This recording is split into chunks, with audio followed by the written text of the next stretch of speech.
Bharat, Pakistan, Nigeria, Malaysia এবং নিউজিল্যান্ডে আজ ধর্মীয় ভাব-গাম্ভীর্য ও উৎসবের আমেজে পবিত্র ঈদুল আজহা উদযাপিত হচ্ছে। ঈদের জামাতের পর পশু কোরবানির মধ্য দিয়ে ঈদুল আজহা পালন করেন এসব দেশের ধর্মপ্রাণ মুসল্লিরা। এছাড়া মরক্কোতেও আজ পালিত হচ্ছে ঈদুল আজহা। তবে এবছর মরক্কোর নাগরিকদের পশু কোরবানি না করার আদেশ দিয়েছে দেশটির সরকার। বিস্তারিত জানাচ্ছেন চৈতি সরবার। যথাযথ মর্যাদায় পশ্চিমবঙ্গ সহ ভারত জুড়ে উদযাপিত হচ্ছে মুসলমানদের সবচেয়ে বড় ধর্মীয় উৎসব পবিত্র ঈদুল আজহা। কলকাতা ছাড়াও রাজ্যের মালদা, মুর্শিদাবাদ, রাজগঞ্জ সহ বিভিন্ন জেলায় ঈদের জামাত অনুষ্ঠিত হয়েছে সকালে। পশ্চিমবঙ্গে সবচেয়ে বড় ঈদ জামাত অনুষ্ঠিত হয়েছে কলকাতার রেড রোডে।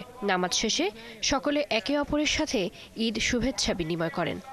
বাংলাদেশ থেকে আসছি, জীবনে প্রথম এই যে দেশের বাইরে ঈদ উদযাপন করতেছি। তো কলকাতায় এসে এতগুলো মুসলিমের সামনে এত বড় মাঠের মধ্যে আমরা ঈদ উদযাপন করতেছি, আমাদের কাছে খুব ভালো লাগতেছে। এত বড় জামাতের মাঠে ফার্স্ট টাইম আমি নামাজ পড়তেছি ঈদের বাইরে প্রথম ঈদ, আমার খুবই ভালো লাগছে। এত বড় ঈদ জামাত, এত মানুষ বাংলাদেশে একসাথে ঈদের নামাজ পড়ি না, এখানে এসে আমার খুবই ভালো লাগতেছে। ঈদ উদযাপন করেছেন পাকিস্তানের মানুষও।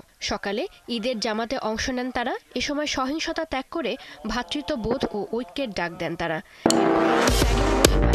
সন্তুষ্টি অর্জনে পশু কোরবানি করেন। নামাজ শেষে সবার সাথে ঈদের শুভেচ্ছা বিনিময় করলাম। এরপর কোরবানি করব, পরিবার আর বন্ধু বান্ধবের সাথে ঈদ পালন করব। খুবই ভালো লাগছে।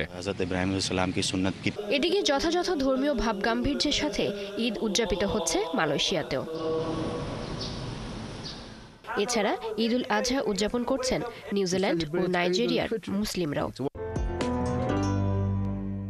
আফ্রিকার দেশ মরক্কোতেও উদযাপিত হচ্ছে পবিত্র ঈদুল আজহা। তবে এবছর নাগরিকদের পশু কোরবানি না দেওয়ার নির্দেশ দিয়েছে Morocco Sarkar.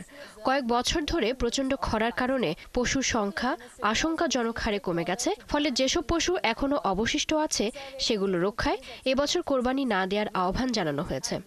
Regional governors have ordered the immediate Chaiti Sarwar, ৭১।